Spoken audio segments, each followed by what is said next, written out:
Samajwadi party बार बार एक झूठ को दोहराने का प्रयास करती है अनावश्यक रूप से, यानी जो मुद्दा नहीं था उसको जानबूझ करके मुद्दा बना करके और उसके माध्यम से जो चीजें प्रयास किया गया। मैं कहता हूं, क्या हर व्यक्ति अपने लिए मुख्यमंत्री बनकर के प्रदेश के अंदर घूम जाएगा? कोई भी मंत्री का बोर्ड लगा करके घूम जाएगा? कोई भी समाजवादी पार्टी का राष्ट्रीय अध्यक्ष बनकर के कोई घूम जाएगा? एक सिस्टम है, एक व्यवस्था है। भारत के सनातन धर्म की भी यही व्यवस्थाएं हैं। शंकराचार्य का पद भारत की सनातन धर्म में सर्वोच्च और सम्मानित पद माना जाता है, बहुत पवित्र माना जाता है। इस सदन की व्यवस्था आप देखते होंगे, परंपरा से और नियमों से संचालित होता है। माघ मेला है, मौनी अमावस्या के दिन 4.5 करोड़ श्रद्धालु आया है। सबके लिए एक व्यवस्था बनाई गई है और कानून तो सबके लिए बराबर होता है। मेरे लिए कोई अलग कानून नहीं। अगर मैं अपराध करूंगा तो उसी कानून से मैं भी देखा जाऊंगा, जिस कानून से एक कॉमन मैन देखा जाएगा। मुख्यमंत्री का पद किसी कानून से ऊपर नहीं हो सकता। कोई व्यक्ति किसी कानून से ऊपर नहीं हो सकता। हम भारत के संवैधानिक व्यवस्था से जुड़े हुए लोग हैं और मेरा मानना है भारत के हर नागरिक को भारत के इस कानून को मानना चाहिए। भारत के अंदर शंकराचार्य की पवित्र परंपरा, जगत गुरु शंकराचार्य ने देश के अंदर 4 कोनों में 4 पीठों की स्थापना की। उत्तर में ज्योतिष पीठ की स्थापना, दक्षिण में श्रृंगेरी, पूरब में जगन्नाथपुरी, पश्चिम में द्वारिकापुरी। 4 पीठों के 4 वेद हैं, ऋग्वेद, यजुर्वेद, सामवेद और अथर्ववेद। इन सब के अपने मंत्र हैं।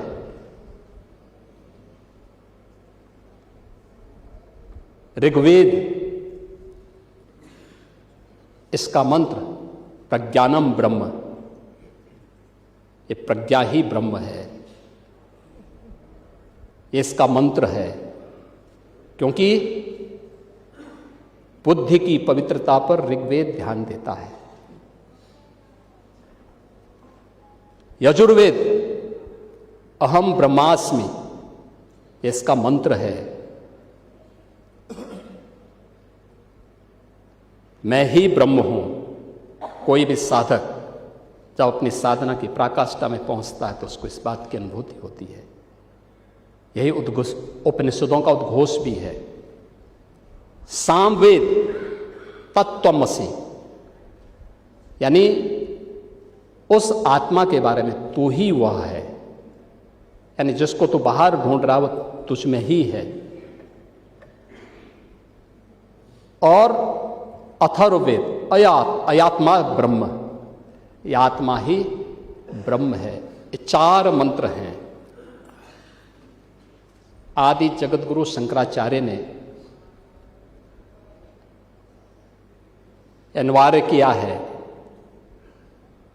जिस पीठ के लिए जो योग्य पात्र होगा उसका मंत्र, उसका भाष्य, आज की भाषा में आप कह सकते हैं थीसिस, वह विद्वत परिषद के द्वारा अप्रूव की हुई, उसके द्वारा और फिर उस परंपरा के द्वारा उसको मान्य किया गया। हर व्यक्ति शंकराचार्य नहीं लिख सकता। हर व्यक्ति हर पीठ के आचार्य के रूप में जाकर के जहां तहां वातावरण खराब नहीं कर सकता। उन मर्यादाओं का पालन सबको करना होगा। और अगर वो शंकराचार्य थे तो क्यों आप लोगों ने लाठीचार्ज किया था वाराणसी में? क्यों FIR लॉन्च किया था? आप नैतिकता की बात करते हैं। 4.5 करोड़ श्रद्धालु जहां पर आए हों, वहां पर जो एग्जिट गेट है, जहां से श्रद्धालु बाहर निकल रहा है स्नान करके, उस द्वार, उस पेंटून से, उस मार्ग से किसी को बाहर निकलने का कोई वो नहीं, क्योंकि उससे अंदर जाने का कोई प्रयास करता है तो एक नए स्टैम्पेड को जन्म देता है, वहां पे नए भगदड़ को जन्म देता है, श्रद्धालुओं के जीवन के साथ खिलवाड़ करता है। एक जिम्मेदार और मर्यादित व्यक्ति कभी इस प्रकार का आचरण नहीं कर सकता, कभी नहीं कर सकता। आपको पूछना है, सपा के लोग पूछें, लेकिन हम लोग मर्यादित लोग हैं, कानून का शासन पर विश्वास करते हैं, कानून का शासन पालन करना भी जानते हैं, पालन करवाना भी जानते हैं, दोनों चीजों को एक साथ लागू करवाना जानते हैं। लेकिन इसके नाम पे गुमराह करना बंद करिए आप लोग।